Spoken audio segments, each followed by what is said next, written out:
To me, the difference between a good player and a great player is that the great player arrives at the right time. Good players arrive maybe a little too early or a little too late. The real question would have been, what can I do as a player in order to go to the date and meet my girlfriend, for example, on time? And that girlfriend is the ball. The ball was hit by another guy who is not my friend, at least on court. at least on court, and I have to be very efficient to strike the ball back to him or to her in order to have for myself the best advantage possible.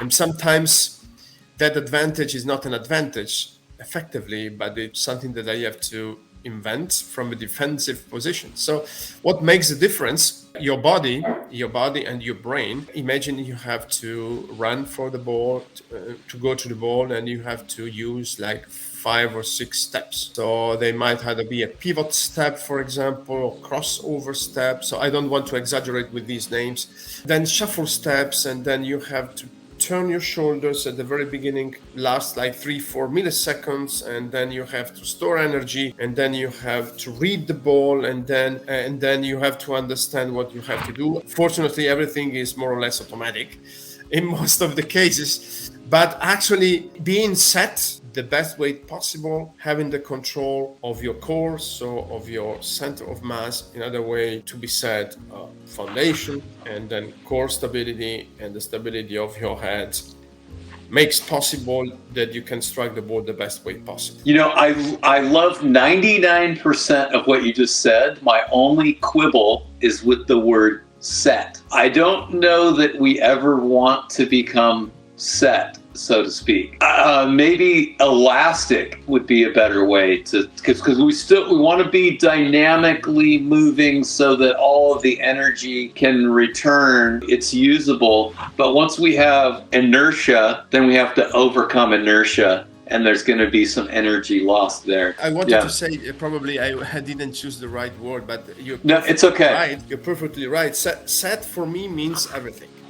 So you can be set and flying, and you can be set and being perfectly set on the ground. Hopefully you have time, fully extension of your body, being suspended on air. And then set means for me is a state of mind. Set means that your brain guarantees the stability even if there is no stability at all, because the brain knows it all, knows how to solve the problem.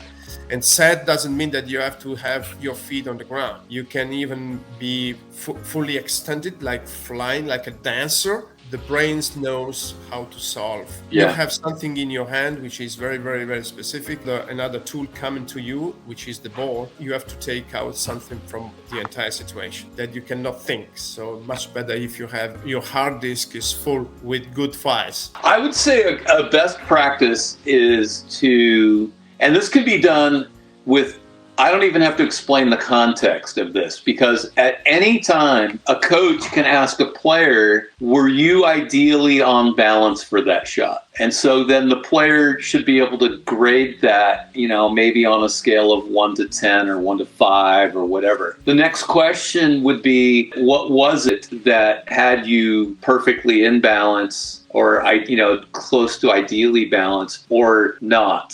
Generally, players can retrace and they can go, I took too small of steps at the beginning, or I took too many steps, too few steps, or I delayed in my reaction to the ball. They can trace back what it was.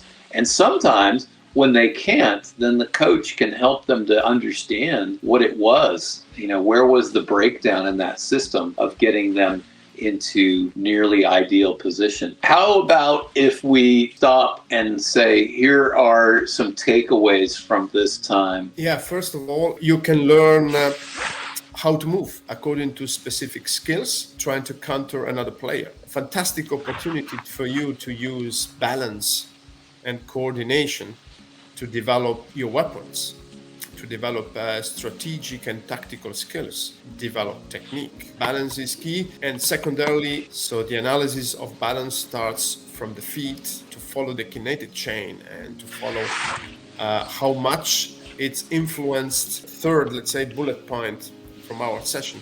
And there are infinite ways that you can work on balance. Of course, the interpretation that Bill, gave was incredible. So front foot, back foot, core.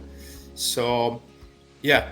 So because anyway, we don't have to speak so difficult. We have to be very, very practical, very, very practical, because once you are on court, you have to deal with practical things, with very concrete things. So you have to hit the ball and put it over the net.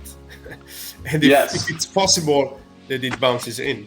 I also like to say that there are multiple entry points to the system. The one that I've been most fascinated with for the longest has been the eyes. The way you read and react to your opponent's shot. Very large bearing on how well your footwork is going to be and how clean your contact will be. You can start with contact. You can also look at the system from the final resting place, if you will. But, I like to say it's a still moment where the feet are relatively still. Am I balanced at that moment, or am I not balanced at that moment? And then work backwards. Those three entry points are good places to begin. It's been great talking with you, and I think we were going to come back to this balance topic again because I've got some other bullet points that we can talk about. That we can dig into. So will be a pleasure to me to be invited next time. Thank you very much. Yes. No, thank you, Donato, and I think we can do this again.